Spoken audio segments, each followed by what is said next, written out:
Good day. We bring you the latest updates from the Pna Headlines. We begin with the Philippines maintaining a calm response to China's aggression in the West Philippine Sea as President Ferdinand R. Marcos Jr. rejects a tit-for-tat approach on the situation. He thumbed down the idea of using water cannons as a response to China's ongoing provocations over the issue. In an interview, Marcos stressed that the government is committed to defend the sovereign rights of the country without resorting to offensive measures. The president's declaration comes in the wake of heightened tensions following a recent incident in the Bajo de Masinloc or Scarborough Shoal, where Chinese Coast Guard vessels blasted the Philippine Coast Guard's BRP Bagakay and Bureau of Fisheries and Aquatic Resources BRP Datu Bangkao with water cannons causing damage. Despite calls for retaliation, Marcos said the Philippines would continue to address China's aggression through diplomatic channels. It's not the mission of our Navy or Coast Guard to start or to increase tensions.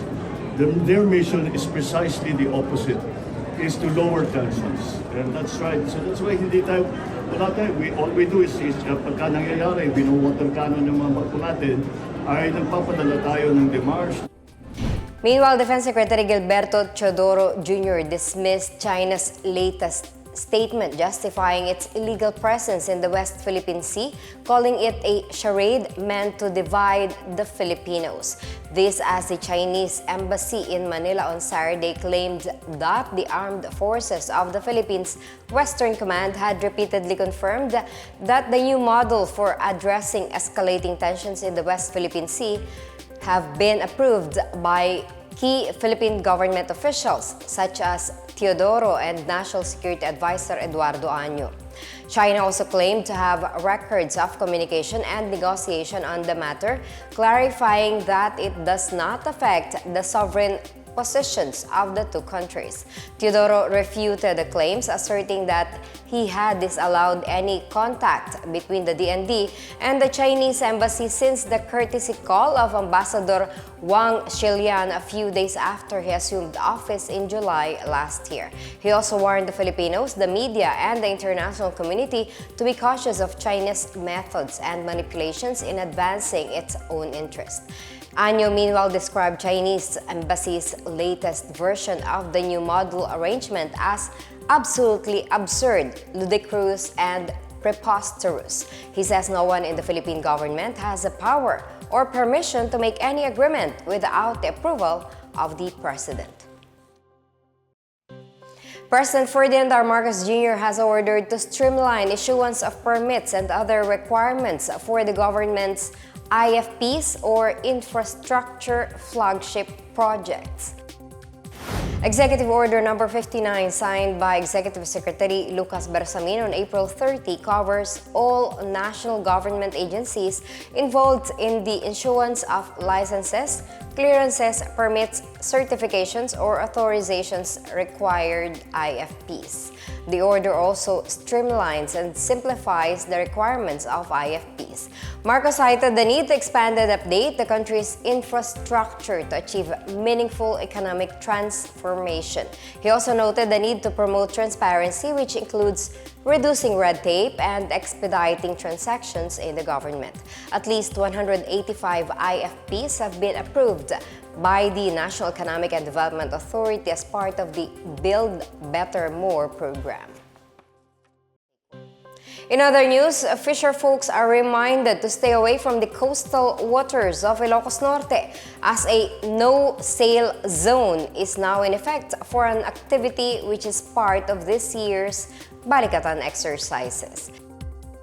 The military held today a counter-landing live fire exercises at the La Paz Sand Dunes in Lawag City. Balikatan 2024 Executive Agent Colonel Michael Logico, said this was implemented for the safety of fisherfolk and commercial vessels entering the exercise area. The joint counter-landing fires features the United States Army, Philippine Army and Philippine Marine Corps Artillery, and the Philippine Marine Corps Littoral Combat Team Rifle Company. The exercises involve practicing military tactics to repel and prevent hostile forces from entering a country's territory. Around 600 Filipino and American troops are participating with high-powered weapons system. The exercises are taking place from May 6 to 10. President Ferdinand Marcos Jr. urges all Filipinos to promote Filipino cuisine as a means to boost tourism. In his latest vlog shared on social media, Marcos highlighted the rich flavors of Filipino cuisine, citing that gastronomic tourism attracts tourists. He noted that Filipinos also show their hospitality through food. Marcos said Filipinos should promote the richness and diversity of local cuisine, which has already gained attention all over the world, as shown by the inclusion of the Philippines in Taste Atlas Top 100 countries with the best food. He says overseas Filipino workers may encourage their foreigner friends to try Filipino cuisine and then visit the country. The president likewise urged everyone to support micro, small, and medium enterprises as well as local products, as he cited their contribution in boosting the economy. Ang daming talagang masarap na pagkain din sa Pilipinas. Gastronomic tourism kung tawagin dahil nagdadala talaga ng turista ang pagkain. Food does not just feed the stomach. Ika nga, it also feeds the soul. The Department of Migrant Workers, or DMW, confirms 2 Filipinos were hurt amid heavy rains that drenched Hong Kong. The two are a married couple working in a resort in Sai Kung District in New Territories region. They were reportedly taking photos and videos of the storm's damage when a landslide occurred. The DMW says the wife sustained head injuries but is now in stable condition. She's still in the hospital for further observation. Meanwhile, her husband suffered leg injuries and is currently undergoing surgery. The DMW is closely monitoring the situation through its Migrant Workers Office and Overseas Workers Welfare Administration Office in Hong Kong. They also provided initial financial assistance to the affected couple.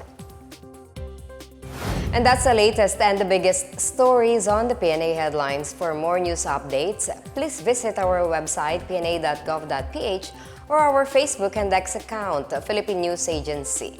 The PNA Headlines is also streamed via the Serbisyo Facebook page. You may also watch the PNA Headlines through the Philippine News Agency's YouTube account, via the News and Information Bureau website, nib.gov.ph under PNA News, or on the Facebook page of the Presidential Communications Office, or PCO. I am Marita Muaje, and this is the PNA Headlines, bringing stories that unite the nation.